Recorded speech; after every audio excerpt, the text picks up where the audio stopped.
Hello and welcome to my YouTube channel. Thank you so much for being here. My name is Chrissy Hodges, and here I do mostly advocating for OCD, in particular the community name Pure OCD, which it represents individuals who have intrusive thoughts and mental rituals. That's also the name of my book. Yay! This is a memoir of my experience with OCD. I'm a certified peer support specialist. I work with people all over the world to help provide support, and I can also do referral consultations to help connect you to therapists who can help. I'm the founder of OCD Peers and OCD Game Changers, which is a 501c3 nonprofit. If you are looking for therapy in the States, they also can serve parts of Canada, and then Australia and the UK. NoCD is an app, but it also now provides telehealth and is expanding to other countries as well. So keep up with them at treatmyocd.com, or if you are looking for a therapist, check out in my description below and you can click on the link. So thank you for being here today. This is I wanted to talk about this topic because on my Instagram the other day, if you're on Instagram, follow me at PureOChrissy, and I posted something about dreams and groinals and how you can get a groinal in your dream. And, you know, in reading the comments and stuff, I also, wrote kind of indirectly about how when you have OCD, you can also have an orgasm in your dream. And that can become a source of anxiety and questioning, and all of a sudden really feeling like that must be proof. So I just wanted to talk about orgasms and OCD today. Now, two questions first. Number one, you're probably like, why isn't everyone talking about this? I mean, other than obvious reasons, this is a topic that not a lot of people are willing to address. I think a lot of it is shame and embarrassment. Almost, anyone working in the field with OCD knows that this happens, but not everyone is willing to get on camera and be like, let's talk about OCD and orgasms. So that might lead you to the second question, which is, why do you talk about it so much? I mean, the bottom line is it's part of the OCD experience, especially when you have sexual intrusive thoughts. I get emails, comments, and when I'm meeting with clients, this happens a lot. This is not uncommon. And when you don't know that it's common, you think that you're the only one, and then you go down the spiral of, this would not happen to someone else, who really had OCD, so that must mean that I don't have OCD. So it's so important for us to recognize and talk openly about these topics so you know that you're not alone. So there's three different things I want to hit today: dreams, when you're having sex, or when you're masturbating, and how an orgasm and your intrusive thoughts can impact those experiences. So first, dreams. Let's just go right to it. So this is where people can get super entrenched and confused and frustrated about how, when OCD is entering my dreams, what does that mean? Our first instinct is to go, if it's entering my dream, that means it's part of my subconscious. That means it's something I want. That means it must be real and I don't have OCD. Okay, let's just get that out of the way. I feel this way too. I'm a very vivid dreamer. And so at any time I am caught up on an intrusive thought, it completely enters my dream. I can feel things in my dream, like I dream about throwing up all the time because I have a emetophobia. I dream about it all the time. I always wake up panicky. When I had the foot injury, I would dream about that all the time. I would feel the pain in my dream. And then of course, when I have sexual intrusive thoughts, the dreams are really vivid. It doesn't matter who in the world I'm having sex with in the dream. It's still the same. It's still very real. In the dream, even sometimes I'm questioning it and being like, what's going on here? And, of course, just like anybody else. And typically it's going to be in that in between, that deep sleep time and before you wake up where things are kind of aware, but you're not awake enough to realize where, sure, I might have an orgasm. And I get really scared because then I can't remember, or I'm questioning, or did it really happen? And it didn't happen because of the dream, and yada, yada, yada. And that's when, that is the moment that OCD wants to hook me and make me think, if this happens, that means that. If you're questioning it, that means that. It wouldn't have come into your dream, so you wouldn't have, gotten to that point. So that to me has probably been one of, just kind of this obstacle I hit over and over and over in my recovery is I can't control my dreams, and I can't control what's happening in them. Not only, the visual and imagery, but what's happening with my body. And so I really do have to do some work when I wake up and I realize what's happened, and I have to just say, okay, I can choose to allow this to make me think that there's proof of something, or that I really wanted this in the dream, or I can see it as irrelevant. And sometimes I'm like, hey, we all need orgasms every once. That's very hard to say after something like that, but I just try to err on the side of like, there's nothing I could do, and all I could do is enjoy it, even if I can't. And on the flip side of that, when it doesn't have to do with sexual intrusive thoughts, like when I dream about throwing up, I really get stuck in the same way. And you may think to yourself, no, it's very different. Having an orgasm is way different than vomiting, or whatever, or more proof, but it's not. And I wanted to point that out because I experience, and sometimes this helps to normalize what I'm experiencing. I have the same intensity of anxiety when I have dreamed about throwing up, or if someone's throwing up around me, that I do when I wake up and have had a sexual dream that I don't feel good about, and that maybe I've had an orgasm to. I feel the same intensity of anxiety, and I just try to remind myself of that, not compulsively, but just to say, look, it's the same experience, and what can I do to make that dream irrelevant? So there's that. I also want to say, if this is something that you experience, I'm really sorry.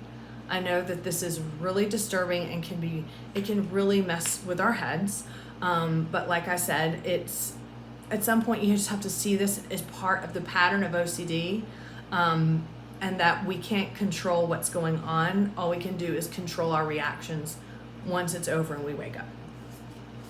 Okay, so the important thing about talking about OCD, intrusive thoughts, and orgasms is that when you're having an orgasm or approaching an orgasm, this is one of the most, it's such a vulnerable space.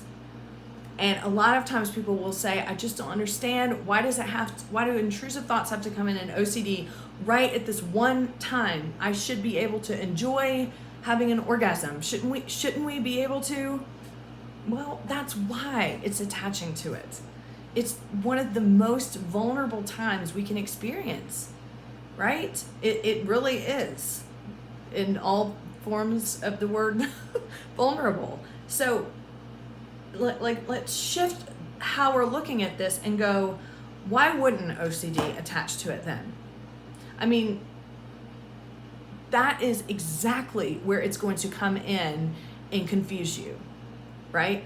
And because we can't control thoughts and we can't control images, if we set ourselves up, okay, I'm going to have sex, or I'm going to masturbate, and the goal is, not everybody's goal is that, but lots of people are, wow, it would be really cool if I could climax.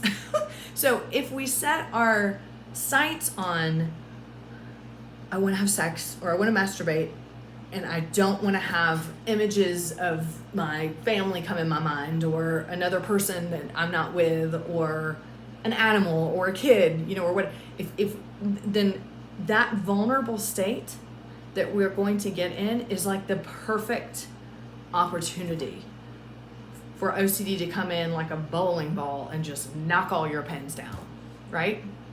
I mean, right there. So I'm not here with a solution.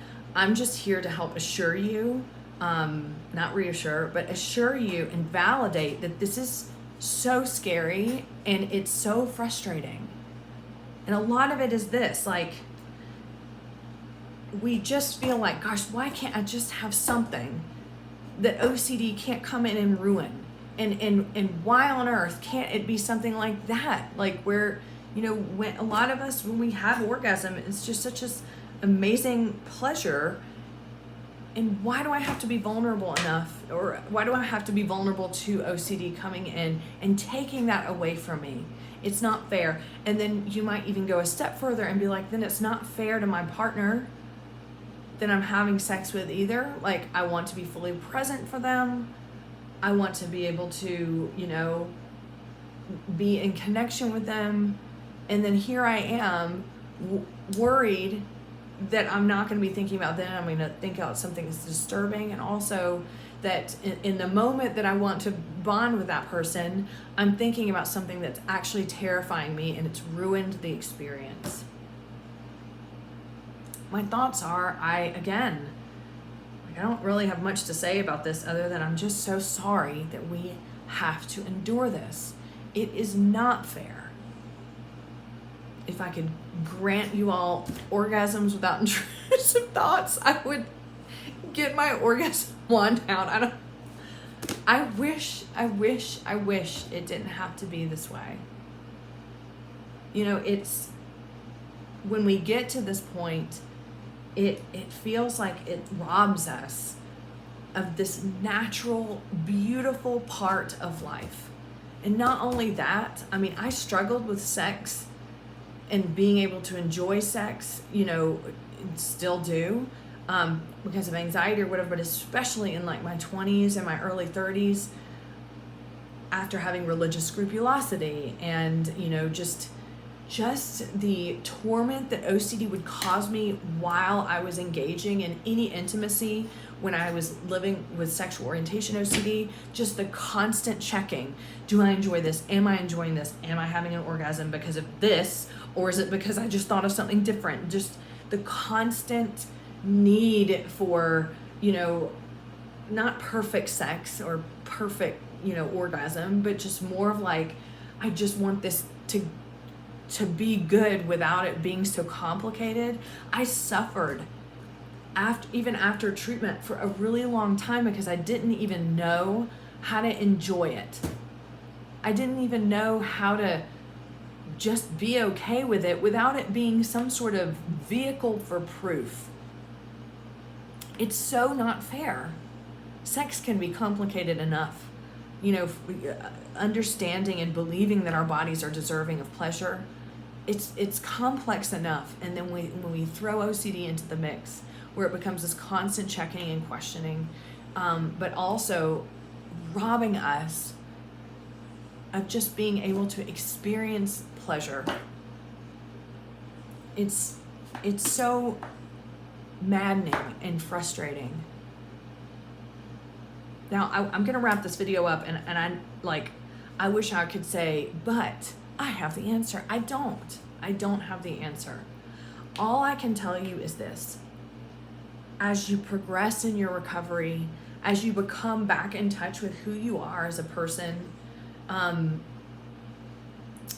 don't want to say forgiving, because I don't like that term in relation to all this, because it's not our fault, you know, but, you know, really being able to heal from OCD, walking in lockstep with our sex and our sexuality and our desires and wants, you know, being able to heal from that and knowing that it was coming from OCD and not from us, you know, continuing that healing journey and just being committed to, I guess what I want to say is, you know, especially after living with OCD and sexual intrusive thoughts, is learning how to be sexual and healthy, and that learning how to have those moments again without it being a panic and anxiety and a proof-seeking monster, right? It can happen. It can.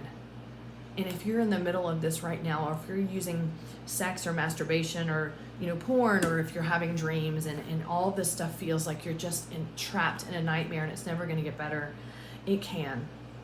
It can. With time, and also understanding that even though we can't control our brains, we can control our reactions to them. So my point today here is this, is that we can't necessarily control the pattern. Meaning, I'm always going to have dreams that are disturbing. I'm always going to have sexual dreams. I'm always going to have orgasms in my dreams. And that may be a source of panic when it's not a source of pleasure, right? It could be a source of panic. But I do choose to accept that as part of the pattern, even though it may feel scary. I mean, I accept that, in pleasuring myself or having sex or whatever at the height of an orgasm, I may have a horrible intrusive thought pop in it that I don't want. And my brain is immediately going to go, well, you had it because you thought of that. Or maybe that's what pushed you over the edge, right? I can choose to believe, I'm not going to buy into that. I'm not going to see that argument as valid. I'm going to see it as irrelevant. It can get better, and sex can get better. And learning, even if we're having these thoughts or images in our head, that we're deserving and worthy of that pleasure, and enjoying sex and orgasms. So with that said, I hope this video helped. I hope that it helps you to know that you're not alone, because I know a lot of people believe that they are when it comes to this stuff. You are not, I promise. Anyway, thanks so much for being here. I look forward to seeing you in my next video. Again, if you're looking for services, peer support, and referrals, ChrissyHodges.com. If you're looking for treatment, head on over to treatmyocd.com.